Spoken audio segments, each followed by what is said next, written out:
It's time for the history of Harley Quinn.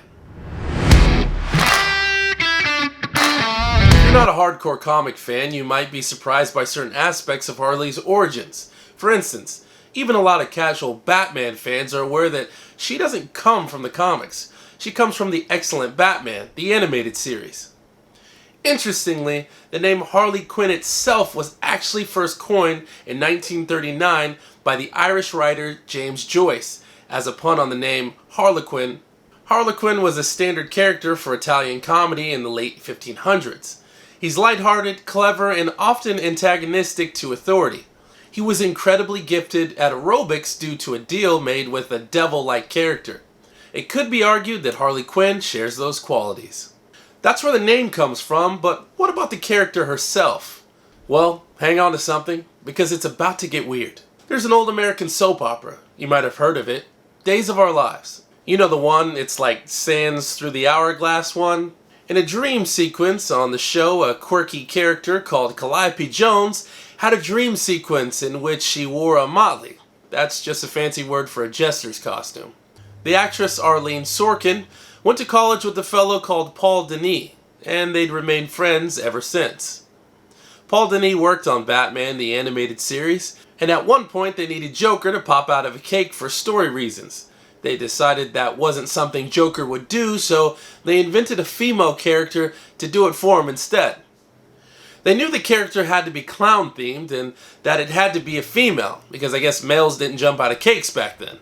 Paul remembered that one dream sequence scene his friend Arlene performed on Days of Our Lives and reached out to her regarding the Harley Quinn role, even inviting her to voice the character which she had inspired.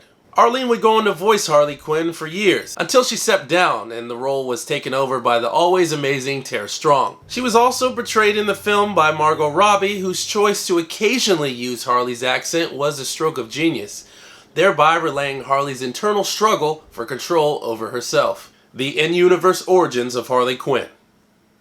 There once lived a young girl named Harleen Quinzel, because people in comics have weird names. Her family was, shall we say, dysfunctional. In order to understand her family, she became a psychiatrist. During the course of her psychiatry work, she was eventually stationed at Arkham Asylum, which is where all the Gotham's most deadly criminals end up because Batman cares more about his rogues gallery than the citizens of Gotham. While she was there, she met the most fascinating man, a man named Joker, and not the Joker, no matter how many times people get his name wrong. This man wasn't evil. He was just in severe emotional pain. She could tell. She was wrong, of course. Joker was playing her like a fiddle. He'd met plenty of people like her before. People who pretended that they cared, but then just went home to their sad little apartments. Most of these apartments weren't much bigger than his cell, which made him wonder what crime they must have committed themselves. Every time Harley thought she was getting close to Joker, he'd begin mocking her.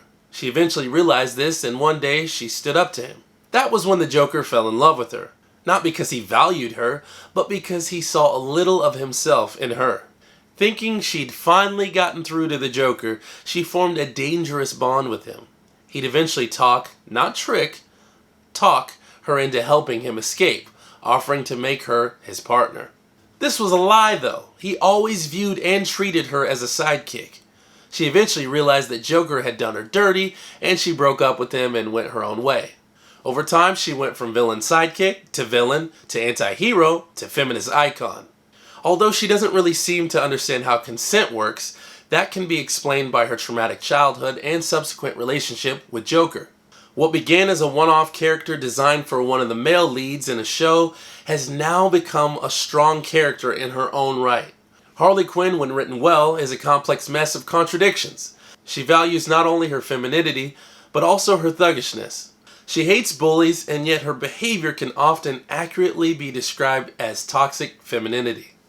She has a genius-level IQ, but she doesn't really use it because she finds it boring. That makes sense. Say whatever you want about Harley Quinn, but one thing she's not is boring. That's all for me, guys, but until next time, love the geek. Peace.